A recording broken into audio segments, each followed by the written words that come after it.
JBN, we keep you informed. I am Michelle Jones, and in the news, accused robber busted on public transportation, gun seized. A man believed to have been a part of the robbery of 2 cellular phone stores in Halfway Tree has been arrested. According to police reports, the man was one of several who hit the 2 business establishments on Monday. The robbery occurred at about noon. Following the robbery, the individual, now in police custody, boarded a coaster bus in Halfway Tree, but a police quick response and traffic patrol team in the area intercepted the vehicle and captured the alleged culprit. The bus was searched, and in addition to 20 cellular phones believed to be stolen, a .45 pistol and 5 rounds of ammunition were seized. The identity of the suspect is being withheld pending further investigations. Triple murder in St. James. 3 men were shot and killed in Providence Heights, St. James, on Monday night. The police have not yet released the identities of the men, but it is believed that they are from the corporate area. Reports by the police are that shortly after 9 p.m., the men traveled to Providence Heights in a taxi motor car, which operates within the Halfway Tree area in St. Andrew.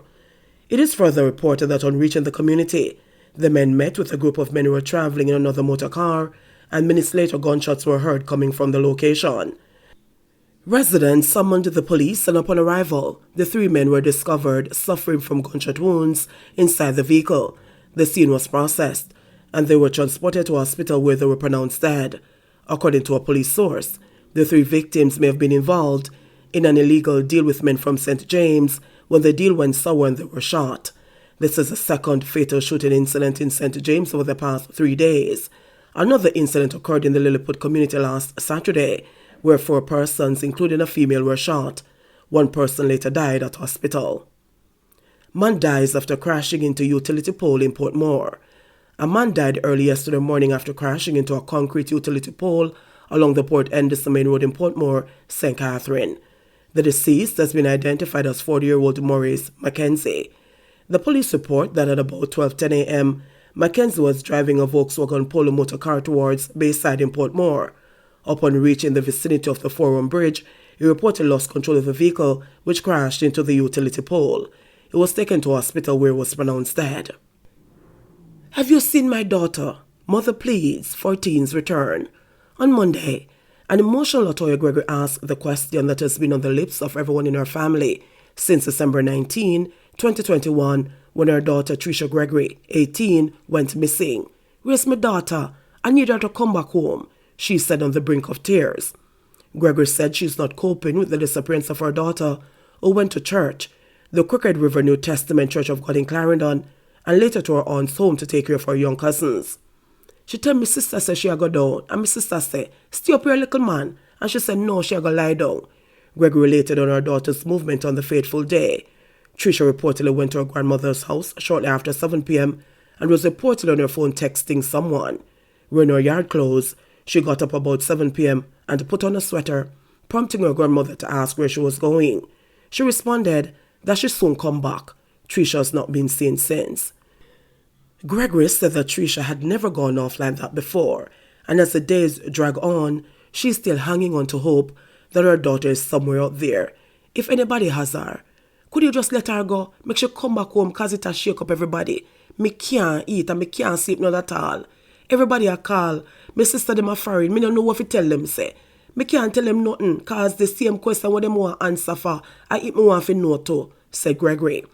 January was supposed to be a happy month for her as she had gotten a job with a call center and was slated to start sometime in the month. The Chapelton police said the search is still being done, but there are no leads. Tivoli residents cry foul after fatal shooting. Angry residents of Tivoli Gardens in West Kingston yesterday questioned why members of the Independent Commission of Investigations INDECOM took about 3.5 hours to process the scene of a police fatal shooting in their community. Kwesi Harriet was reportedly shot by the police in his home on Zaki Avenue about 12:40 p.m. According to the police, Harriet was shot and killed after a confrontation with the lawmen. The lawmen said that a Ruger 9mm pistol with 7 9mm rounds of ammunition seized. However, residents challenged the police's version of events. They alleged that following the shooting, the police hastily removed Harriet's body before waving a gun they claimed was recovered. Them just run and kill me, little brother. But just leave him in the house and I get ready for go work. Only forget a call the police just shot him and kill him, cried Desmond Robinson. If I text them to go work, come and get ready to go work. I'm left to go buy the plug and get calls then. Residents alleged that the police tampered with the incident scene.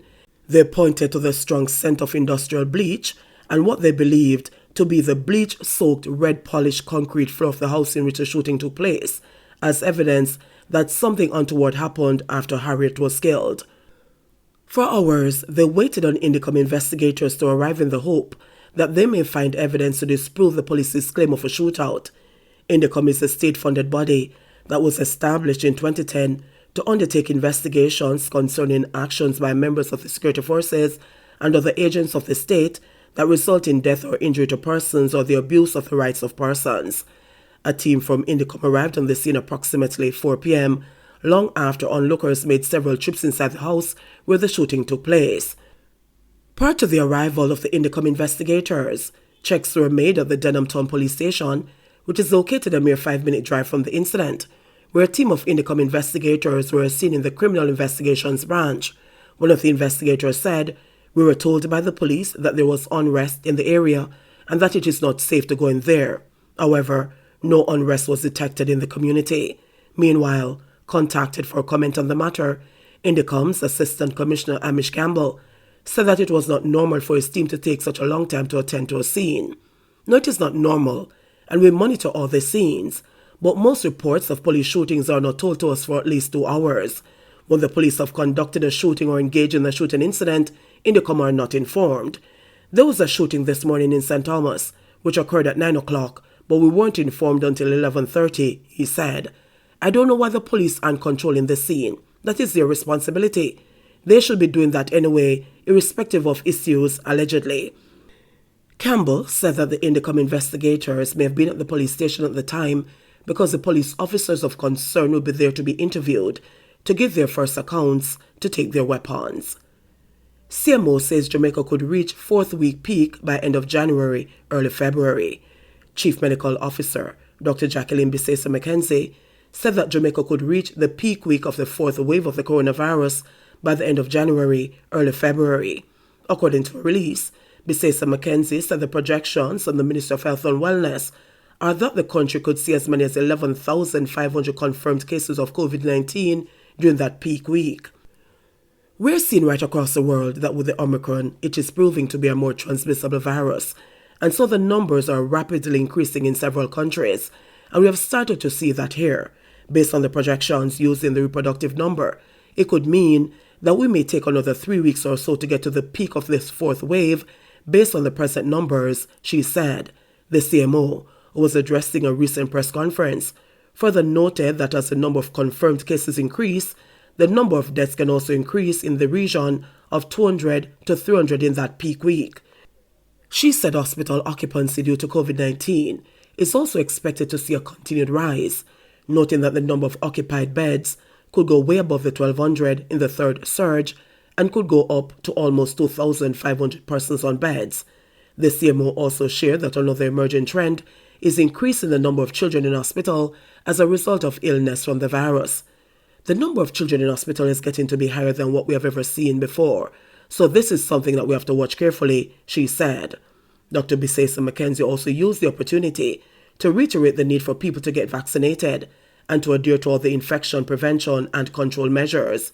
You have to wear your mask, maintain physical distance in crowded spaces, at least 6 feet, wash your hands frequently and hand sanitize, stay home if you're sick. We're still seeing that wherever it is that we have a cluster of cases, it turns out that somebody who is sick did not stay home and spread the infection in the workplace and other areas. Stay home if you're sick, avoid unnecessary travel, and certainly avoid unnecessary gatherings at this time, she said. Jamaica continues to register record COVID numbers with 1,740 new cases. Jamaica on Monday reported over 1,740 new cases of COVID-19, a record high for the country since the outbreak of the pandemic. According to the latest statistics from the Ministry of Health and Wellness, the country also reported 1 virus-related death in the last 24 hours. This brings the total number of cases recorded on the island since the start of the pandemic to 105,172 and the death toll to 2,502. Of the newly reported cases, there were 1,011 females and 701 males with ages ranging from 1 day to 99 years. The cases were recorded in Kingston and St. Andrew 587, St. Catherine 309, St. James 170, St. Anne 168, St. Elizabeth 78, Westmoreland 70, Manchester 68, St. Thomas 54, Clarendon 53, Hanover 48, Trelawney 44, Portland 36, and St. Mary 29. Meanwhile, the latest victim was a 77-year-old male from St. Catherine. 3 deaths were reported under investigation. The country also recorded 94 new recoveries, bringing the total number of recoveries to 66,675. The country's positivity rate now stands at 60.3%. There are 10,458 confirmed active cases on the island. JBN, we keep you informed. Please remember to subscribe, like, share, leave us a comment, and click the notification bell to receive our daily news items.